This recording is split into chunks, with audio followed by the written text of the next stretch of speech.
பூமி நம்ம தமிழ் நம்ம சேனல். இந்த வீடியோவை லைக் பண்ணுங்க, ஷேர் பண்ணுங்க, கமெண்ட் பண்ணுங்க. இந்த தொகுப்பில் நம்ம விருச்சிக ராசிக்காரங்களுக்கான 2019ஆம் ஆண்டுக்கான பொது பலன்களை தான் பார்க்க இருக்கோம். பெரும்பாலும் விருச்சிக ராசிக்காரங்க பார்த்தீங்கன்னா கடந்த சில வருடங்களாகவே கஷ்டத்தை வந்துட்டு மேலும் மேலும் பட்டுக்கிட்டே இருக்கும் அப்படின்ட்டு புலம்பிகிட்டு இருக்க வேண்டிய சூழ்நிலையில் தான் இருந்திருக்கும். அது தொழில் ரீதியாக இருந்தாலும் சரி, வேலை ரீதியாக இருந்தாலும் சரி, அல்லது பர்சனல் வாழ்க்கையாக இருந்தாலும் சரி, எல்லா இடத்துலையும் பிரச்சனைகளுக்கு மேலே பிரச்சனை கட்டாயம் வந்துக்கிட்டே தான் இருக்கும். இந்த வருடம் பார்த்திங்க அப்படின்னா உடல்நிலை சார்ந்த பிரச்சனைகள் வருவதற்கான வாய்ப்புகள் காணப்படுது. ஏதாச்சும் சின்ன பிரச்சனை வருது, இப்போ சளி பிடிக்குது, காய்ச்சல் வருது அப்படின்னா அது சளி காய்ச்சல்னு அசால்ட்டாக இருக்க வேணாம். போய் பக்கத்தில் இருக்க மருத்துவர்கிட்ட பார்த்து அதுக்கு உடனடியாக வந்துட்டு மருத்துவ சிகிச்சை எடுத்துக்கிறது ரொம்பவே நல்லது அப்படின்னு குறிப்பிடப்படுது. ஏன்னா அதை உதாசீனம் செஞ்சோம் அப்படின்னா அது பெரிய அளவுக்கு செலவு வைக்கக்கூடிய பிரச்சனையாக கூட உண்டாயிடலாம். அதுலேயும் இந்த பிப்ரவரி மார்ச் அப்படிங்கிற 2 மாதம் வந்துட்டு நீங்கள் ரொம்பவே சூதானமாக இருக்கக்கூடிய காலகட்டம். எந்த மருத்துவ ரீதியாக பிரச்சனை வந்தாலும் உடனே போய் டாக்டரை பார்த்துருங்க. அதுதான் உங்களுக்கு நல்லதாக இருக்கும் அப்படின்னு நம்மளால் கட்டாயம் சொல்ல முடியும். அதே போல் வேலையில் இதுவரையிலும் வந்துட்டு உங்களுக்கு பாதிப்பு இருந்திருக்கலாம். கடந்த ஒரு 2-3 வருஷமாகவே வந்துட்டு உங்களுக்கு பிரச்சனை இருந்திருக்கலாம். ஒரு சிலருக்கு இன்னும் அதிகமாகவே இருந்திருக்கலாம். அதெல்லாம் மாறக்கூடிய காலகட்டம் இந்த 2019 மார்ச்சுக்கு அப்புறமா கொஞ்சம் கொஞ்சமாக மாறும் அப்படின்னு குறிப்பிடப்படுது. அதுக்கப்புறமா வேலையில் நீங்கள் சொல்கிறத வந்துட்டு உங்களோட மேலதிகாரிகள் கேட்பாங்க, அல்லது உங்களோட முதலாளிகள் கேட்குறதுக்கான வாய்ப்புகள் இருக்குது. சரி, கொஞ்சம் காது கொடுத்து தான் கேட்போமே, இத்தனை வருஷமாக சொல்லிட்டு இருக்கேன், அவன் என்ன தான் சொல்கிறான்னு கேட்கலாமே அப்படிங்கிற அளவுக்கு நீங்கள் சொல்கிறதுக்கு அவங்க செவிமடுப்பாங்க.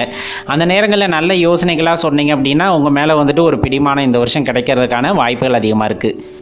அது வந்து நீங்கள் செய்யக்கூடிய வேலையில் வந்துட்டு உங்களுக்கு வெற்றியை பெற்று கொடுக்கும். அதே போல் ஒரு நல்ல சம்பளத்தை வந்துட்டு ஊதியமாக கிடைக்கிறதுக்கான வாய்ப்புகள் வந்துட்டு உங்களுக்கு அதிகமாக இருக்குது அப்படின்னு குறிப்பிடப்படுது. இன்னும் ஒரு சிலருக்கு பார்த்தீங்கன்னா நீங்கள் இப்போ செஞ்சுக்கிட்டு இருக்க வேலையை விட நல்ல வேலைகள் கிடைக்கிறதுக்கான வாய்ப்புகள் இருக்குது. அதுவாக தேடி உங்களுக்கு வரும். ஆனால் அதை நீங்கள் பயன்படுத்திக்கணும், அதுதான் ரொம்ப முக்கியம்.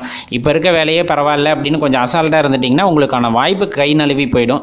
அதுக்கப்புறம் நம்ம யாரை சொல்லியும் பொல்லாப்பு சொல்ல முடியாது. அதனால் கிடைக்கும் போதே, அல்லது ஒரு கம்பெனியிலேருந்து வேலைக்கு கூப்பிட்றாங்க அப்படின்னா அதை பற்றி நல்லா தெரிஞ்சுக்கிட்டு அது உங்களுக்கு ஒத்து வரும் அப்படின்னு தெரிஞ்சதுன்னா அந்த வேலைக்கு போய்டுறது தான் நல்லது.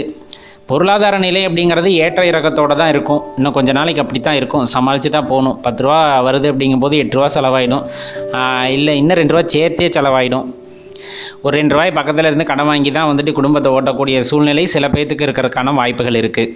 அதே போல் பணவரவு அப்படின்னு சொன்னோம் அப்படின்னா நம்ம இப்போ சொன்னது தான். பணவரவும் செலவையும் பார்த்தீங்கன்னா நம்ம சாதாரணமாக செலவு பண்ணோம்னா நம்மளுக்கு தெரியாது. ஒரு நோட்டில் எழுதி வச்சு பாருங்கள், தெரியும். 10 ரூபா வந்திருக்கு, 12 ரூபா இந்த மாதம் செலவு. அடுத்த மாதம் 10 ரூபா வந்திருக்கு, 13 ரூபா செலவு. இந்த மாதிரி வந்துட்டு நல்ல வேறுபாடு உங்களால் பார்க்க முடியும். அதனால் வந்துட்டு சேமிப்பு அப்படிங்கிறது கொஞ்சம் கஷ்டமாக தான் இருக்கும். முடிஞ்ச அளவுக்கு கைக்குள்ளே வச்சுக்கிட்டு செலவு பண்ணிங்க அப்படின்னா கொஞ்சம் நல்லா இருக்கும் அப்படின்னு சொல்கிறாங்க.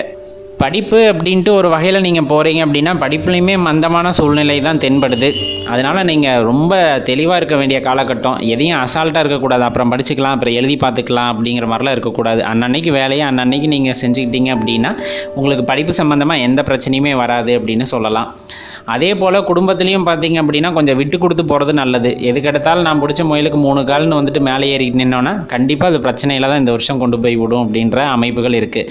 அதனால் முடிஞ்ச அளவுக்கு விட்டு கொடுத்து போயிருங்க, ரொம்பவே நல்லாயிருக்கும். அதே போல் காதல் இந்த மாதிரி சம்மந்தப்பட்டதெல்லாம் வந்துட்டு சாதகமான சூழ்நிலை ஏற்படுவதற்கான வாய்ப்புகள் இந்த வருஷம் காணப்படுது.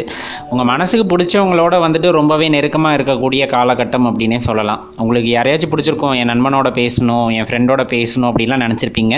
நீங்கள் நினச்ச மாதிரி இந்த வருஷம் அவங்கக்கிட்ட வந்துட்டு ஒரு நல்ல உறவு உங்களுக்கு ஏற்படுவதற்கான வாய்ப்புகள் தென்படுது.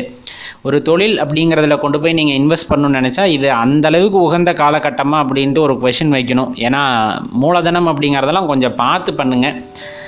தேவையில்லாமல் ஒரு நண்பர்கள் சொல்கிறாங்க, அவங்க சொல்கிறாங்கன்ட்டு ஒரு பெரிய அமௌண்ட்டை கொண்டு போய் ஒரு பிஸ்னஸில் புதுசாக இன்வெஸ்ட் பண்ணாதீங்க. அது உங்களுக்கு பெரிய பிரச்சனையை ஏற்படுத்துறதுக்கான வாய்ப்புகளும் கொஞ்சம் கொஞ்சம் இருக்கத்தான் செய்யுது.